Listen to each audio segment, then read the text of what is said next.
She was an idol and mentor. So I was always a little in awe and a little frightened. So I would say our relationship was mentor to mentee. And I would have never wanted to become her friend. I mean, that would have just been, she was my idol. You know, I think the thing I really admired about her, that she was a real no bullshit person. She was fierce. And she would tell you like it is. The nature of her contribution was much bigger than most people saw. That most people saw her as someone kibitzing around with what makes a great neighborhood and where the benches should go and where the sidewalks are.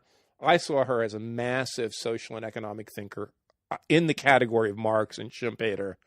You know, you have someone who kind of defined what a modern city or neighborhood is. Then you have someone who's defined why cities are the cornerstone of economic development and innovation in society. And then thirdly, someone who was saying behind all of that were all of these deadening tendencies in society, and cities from a cultural, sociological, or political point of view are really the hope and the optimism that could make us a better society. So those are three pretty big and important contributions. I was not drawn to her work originally. I was interested in kind of a very academic, very stilted kind of neo-Marxist approach to cities and the urban crisis and the crisis of urbanity and the urban question. My dad would take me to Newark Public Library, and there was a section in Newark Public Library filled with books on cities and urbanism. And I think that's when I picked up Death and Life of Great American Cities. If it wasn't then, it was surely when I was a second semester freshman, several years later at Rutgers College. You know, it really struck me as dated. And I just put it aside. You know, the writing style didn't seem academic. It must have been 20 years later when I began to get interested in what would become Rise of the Creative Class, right about the late 1990s or the early 2000s. And, you know, at that point, I think there was a much greater interest, not only amongst myself, but amongst all sorts of urbanists and urban economists in her work. My field, economic geography and urban economic development, has always kind of looked principally at the firm or the corporation as the primary unit of analysis. And the whole field was about why companies locate where they do. And I was trying to get at this other question, which I found wasn't very well researched, you know. Why do people locate where they do? And that's when I came upon Jane Jacobs' work again. And in quick succession, I read Death and Life of Great American Cities. I read The Economy of Cities. And I read Cities and the Wealth of Nations. And it struck me at that moment, I could potentially marry Jane Jacobs' interesting work and observations on this incredibly complex social organism called cities to the theories of innovation and economic growth and economic transformation of Marx and Schumpeter. And really, that's what I said. I think that's been my project ever since. Instead of just thinking about innovation or economic growth as something that companies or firms do, my kind of central hypothesis was that Jane Jacobs had identified a much better social and economic organizing unit, the city. And in her words, you know, the city was what brought together talented people, firms, all of these other things that are required for innovation and economic growth. I think I just caught up to her. If you read Death and Life, that's the book that's most highly cited.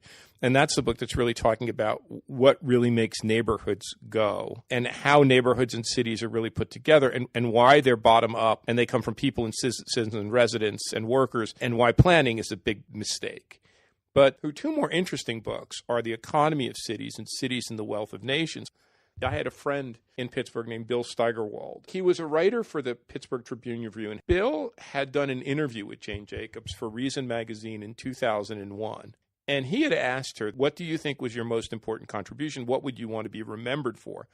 And she said something to the effect that, well, it was the stuff that I started to get at in The Economy of Cities, and then I followed up in Cities and the Wealth of Nations. And there I really wanted to understand, or what she called economic expansion and development comes from. And she said, I think I made an insight that had perplexed or other economists had missed. I had remembered that. So I asked her, what exactly did you mean? And what she said to me is really fascinating. She said something to the effect of, most economists that I read, like Adam Smith and others, are talking about how you create a more fine-grained division of labor and how you do things more efficiently and effectively. That's not a theory of innovation or a theory of economic expansion or development. That's simply a theory of doing the same thing more effectively or efficiently. what really powers economic growth is innovation or development, or what she called expansion of economies. And that, she said, didn't come principally from firms. That came principally from these organisms called cities, which bring together people and firms and all of these assets and diversity, which kind of propel and propulse innovation. And that's when I thought, oh my God, this is like a massive, major insight. Robert Lucas, in his Nobel Prize address, when he accepted the Nobel Prize, said, if we want to understand the mechanics of economic development, we should go back to this woman named Jane Jacobs, who, by the way, wasn't an economist, didn't have a PhD, and she created this incredible theory of why economies grow. What people pay higher rents for, what drives housing prices, what drives those cities, is the fact that they create human capital externalities, which is what happens when really talented people from diverse backgrounds rub shoulders in cities and create new things. They make each other more productive and they create innovation. And that's when the giant light bulb went off in my head, the theory of innovation, of knowledge production. One could marry the city to that and really see the urban, the city, as the key element of that. And I think most urbanists don't understand that at bottom, she was trying to figure out what is the basic engine of capitalist development. And I think in trying to figure that out, she's the one who figured out it's not companies, it's not giant bureaucracies, it's not great entrepreneurs, it's not the mode of production, it's the city itself. That's as fundamental an insight as Marx or as Schumpeter or Adam Smith. I mean, I think she belongs with that canon of thinkers. When I met Jane in 2002 or 3, I remember coming up here. I was like terrified. I was like stage fright. I'm like, and of course, Jane didn't do email, and pretty much people went to her house or they called her on the phone. I went to her house in the annex and I knocked on the door, and out came Jane Jacobs, and she invited me, in this very grandmotherly house, with, I think it was a rotary phone and an old style kitchen table. And we sat and talked.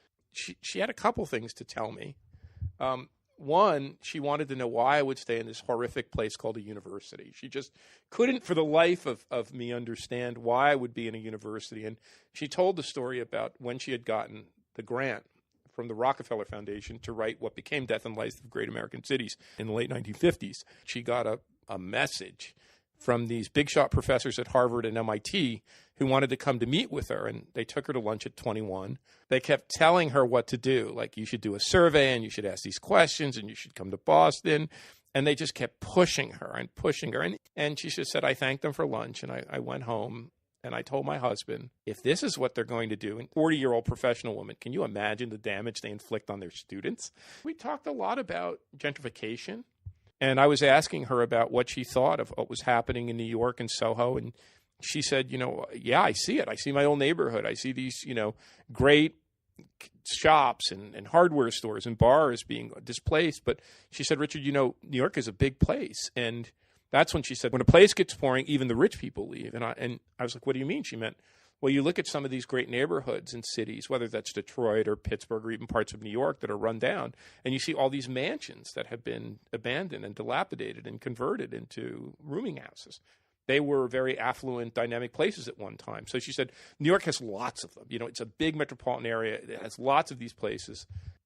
She was so prescient and so respected for her theories of urbanism, but the 3 last books, Systems of Survival, The Nature of Economies, but particularly the last book, Dark Age Ahead, she talks about the coming collapse of the pillars of advanced, stable, democratic capitalism. The undermining of the family, the undermining of all of these things, community, that gave rise to these stable societies. And in many ways, she predicted what we're going through now, the rise of celebrity culture, the rise of narcissistic culture, even the rise of demagogues like Donald Trump or in Toronto, Rob Ford. I mean, here she was in 2002 or 2003, and we're still enjoying the long boom, the tech boom, all of this. And she's saying, caution, watch out, dark age ahead. And, Jane was working on 2 books. One was called Uncovering the Economy, which was supposed to be published in 2006, where she wanted to bring together all of her writings on what really drove economies. The second one was to be titled A Sad but Short Biography of the Human Race. I remember her talking about the imprint of what she called plantation society, and that this legacy of the modern human economy is not the factory. It's not the cluster. It's the plantation society and its slavery.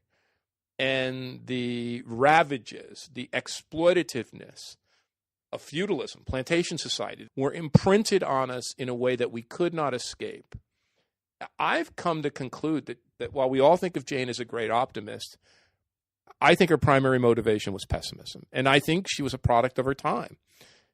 She was born in 1916. She saw the Great Depression.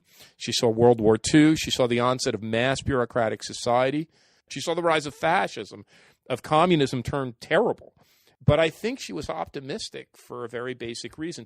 She saw cities, this incredible human organism that brought us together in a polis, in an economic way, in a social way, in a cultural way, that pushed us together and brought out the best of us. The thing that was pushing us to the light was the role of the city. So I think what we see as Jane Jacobs, the optimist, was her trying to focus light. The city is the one place, and these great conurbations and these advanced cities, warts and all, problems and all, that we can see, diversity flourish, and we can see new political movements flourish, and we can see even in New York City, people complain, or San Francisco, two of the most expensive cities in the world, and people are getting pushed out.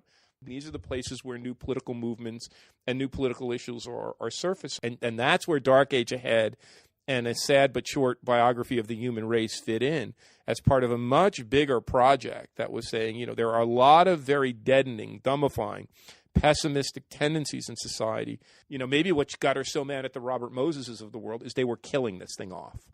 There were so many things people were trying to do to kill off that last vestige of great hope and great humanism and great positivism. And I think that's probably what made her an activist and brought her to understand that cities are not only fragile, but they're really the one thing, or one of the most important things we have that make us human and point our way to a better future. So I think of Jane as this intuitive. The greatest scientific minds, the greatest minds in all of human history, of all civilization, had this incredible intuition that could see patterns, that could tease out the adjacent possible from all this other mess. That's Darwin, and that's Marx, and that was Jane Jacobs. She was an intuitive. And I think the fact that she wasn't a trained scholar helped, that she really could observe with her own eyes and see and intuit patterns to make these heuristic leaps that no one else could, because they were too trapped by their scientific, economistic, overly academic ways of thinking. And I think that intuition was trying to ponder this problem of social decay, social disorder, this tension between the overwhelming, bureaucratic, human negating forces of society and these smaller, whether they were small business, in Jane's case, cities, in Marx's case, class struggle, the factors that would somehow bring out the positive, the humanistic side, what's really human, and allow us to be freer and more democratic and realize our full potential. I think of all of them, Jane was the smartest, because it isn't class struggle. It isn't the firm that does this. I think Jane was right. It was the city. That's the thing that does two things, in her words. It powers us economically, but it also projects us in a direction of a more politically democratic and humanizing kind of social organization. She was wary about the broad sweep of globalization, that globalization was deadening out many of these humanistic forces, was making many places seem similar, I think she was nervous that there were forces of globalization and other forces in our society, particularly the breakdown of the family, particularly the breakdown of the community, the rise of what sociologists would call anomie, the isolated person. I think she saw there were real tendencies in society that were starting to break down these humanizing elements. And I think it was, the city was the last fortress that was protecting us from all of these other forces.